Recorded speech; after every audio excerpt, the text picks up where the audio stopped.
Sabato 6 settembre è andato in scena Stardom to the World, un pay-per-view che già dal nome lasciava intuire qualcosa di speciale. Una serata che ha regalato match spettacolari, difese titolate indimenticabili e soprattutto un finale che ha fatto esplodere i fan di tutto il mondo.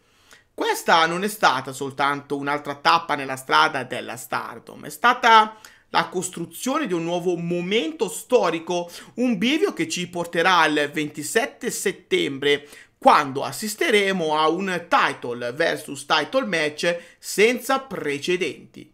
Ma andiamo con ordine, perché quello che è successo merita di essere vissuto passo dopo passo. La serata si è aperta con una difesa titolata che già da sola avrebbe potuto rubare la scena. Sari, l'attuale IWGP Women's Champion, ha affrontato Suzu Suzuki, un match che ha messo in contrasto due filosofie di wrestling. Da un lato l'esperienza, la tecnica e la durezza di Sari, dall'altro la grinta, la giovinezza e la fame di una Suzu Suzuki che non conosce paura. Appena è suonata la campanella si è capito che non sarebbe stato un incontro di transizione. Suzu ha aggredito la campionessa fin da subito, portando chop durissime, lanciando suplex che avrebbero steso chiunque e dimostrando ancora una volta perché è considerata una delle future colonne portanti del Joshi Pororesu. Sari però non è campionessa per caso, ha incassato, ha resistito e quando sembrava sul punto di cedere ha tirato fuori la sua esperienza internazionale. A ogni attacco di Suzu ha risposto con colpi ancora più pesanti, con un'intelligenza tattica che solo anni di battaglie possono costruire. Il pubblico era diviso, ma alla fine la campionessa ha mantenuto il titolo con una vittoria che lascia il segno. Non è stata una semplice difesa, è stato un messaggio forte e chiaro. L'IWGP Women's Championship rimane saldo tra le mani di Sari e chiunque voglia strapparglielo dovrà essere pronta ad andare oltre i propri limiti.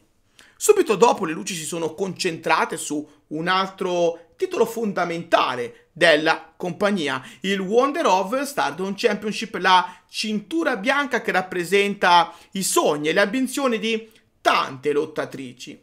A difenderlo c'era Starlight Kid, la top face della Stardom, sempre più sicura del suo regno e della sua identità.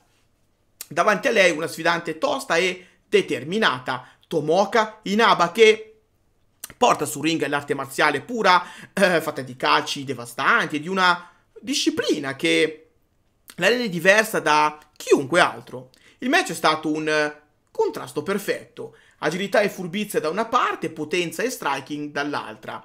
Ogni calcio di Inaba era come un tuono, capace di piegare le gambe della campionessa, mentre Starlight Kid rispondeva con la sua abilità acrobatica e la capacità di trovare sempre un varco.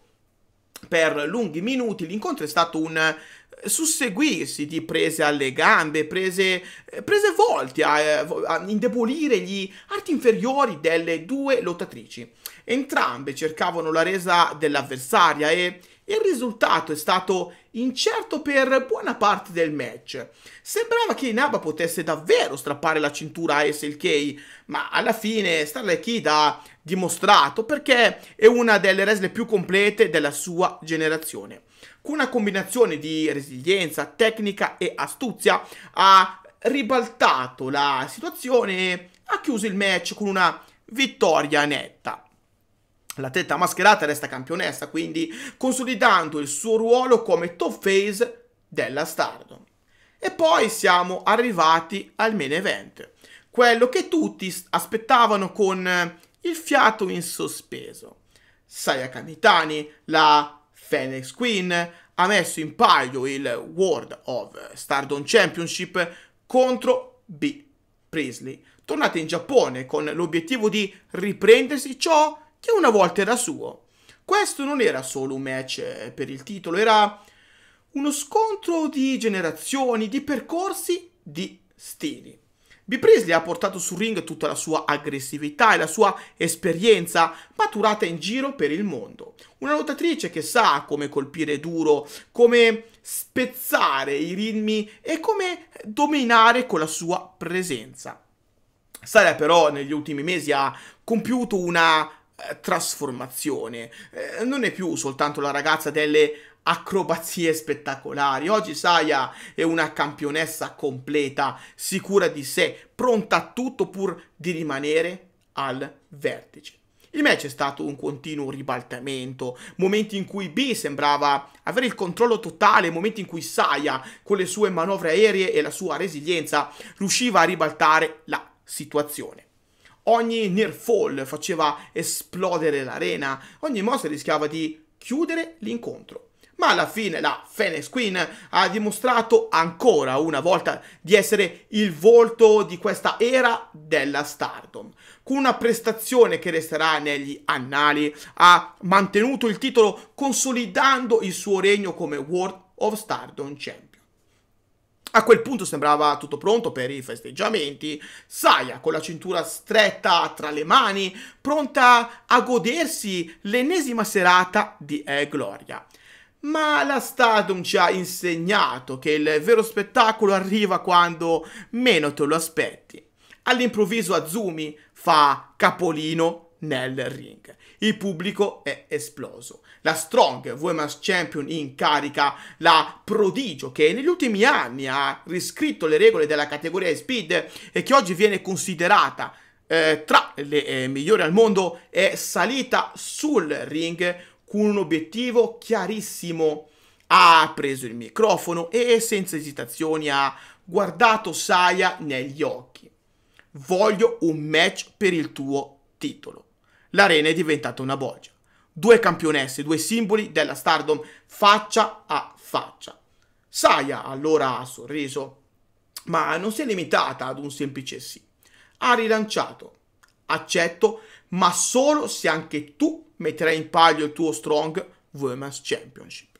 E in quel momento il silenzio del pubblico si è trasformato in un urlo collettivo. Azumi non ha battuto ciglio, ha annuito accettando la sfida senza paura. E così la Stardom ha reso ufficiale quello che era già destinato a diventare realtà. Il 27 settembre andrà in scena un title versus title match. Non è un match qualunque, non è una sfida di routine, è la collisione tra due delle migliori wrestler del pianeta. È un incontro che metterà in palio non solo due cinture, ma due regni, due identità, due visioni diverse del wrestling. Da una parte Sayaka Mitani, la Phoenix Queen, la campionessa che unisce spettacolarità, carisma e potere. Dall'altra Azumi, il genio della tecnica, la velocità fatta a persona, la wrestler che ha dimostrato di poter battere chiunque e ovunque. Il 27 settembre non ci sarà spazio per compromessi, una sola uscirà vincitrice, una sola porterà entrambe le cinture sulle spalle e con quella vittoria avrà in mano il destino della Stardom. Sarà Sayaka Mitani a consolidare definitivamente il suo dominio o sarà Azumi a spezzare lo strapotere di Phoenix Queen? Azumi sa di poter battere Saya, Azumi sa di poter ripetere ciò che ha fatto nel 5-Star Grand Prix 2025. Azumi conosce bene Sayaka Mitani, conosce ogni suo punto debole e sa come poterlo usare a suo favore. Se mi seguite da diverso tempo sapete perfettamente che non sono un gran fan di questi winner takes all match, ma una cosa è certa, ci stiamo avvicinando a uno degli incontri più importanti non solo del 2025, ma della storia recente della Stardom. Per il momento dunque non voglio sbilanciarmi, voglio fidarmi della Stardom, sperando che andranno a prendere la decisione più giusta. Ma ditemi, a voi è piaciuto Stardom to the World? Che ne pensate di questo title versus title match tra Sayaka Mitani e Azumi? Lasciate il vostro pensiero qua sotto nei commenti e non dimenticatevi di seguire Donne tra le corde per tutti gli aggiornamenti riguardanti il wrestling femminile mondiale. Trovate tutte le info di questo splendido progetto qua sotto in descrizione. Prima di salutarci vi invito a lasciare un like, a condividere il video con tutti i vostri conoscenti e a iscrivervi al canale attivando anche la campanella per non perdervi i prossimi contenuti. Io sono Kirito e anche oggi vi ho portato un pezzetto di Stardom sulla soglia delle vostre case. Grazie di cuore a tutti voi e alla prossima. Bye bye!